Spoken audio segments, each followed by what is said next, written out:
The race to the moon. In the 1950s and 1960s, the two most powerful countries in the world, Russia and America, were both very interested in space exploration. Each country wanted to be the first to send astronauts to the moon. In 1957, Russia sent the first satellite into space. The name of the satellite was Sputnik. It was only as big as a basketball, but it was the start of the space race.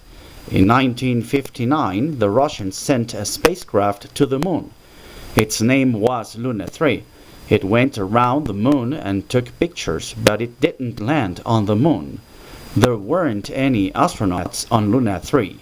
In March 1961, the Russians sent an astronaut called Ivan into space. He wasn't a real person. He was only a model.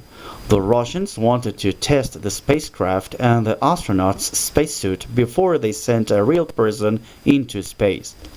Ivan returned to the Earth safely. He's now in a museum, and he's still wearing his spacesuit.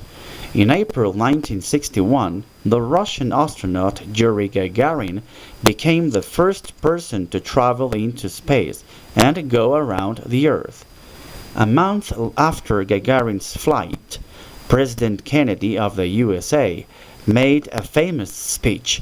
He wanted an American astronaut to walk on the moon and return safely to the Earth before the end of the 1960s. When he made the speech in May 1961, Russia was ahead in the space race. However, winning was very important to the Americans. They spent a lot of money on new rockets. In July 1969, President Kennedy's wish came true. Two American astronauts walked on the moon. Their names were Neil Armstrong and Buzz Aldrin.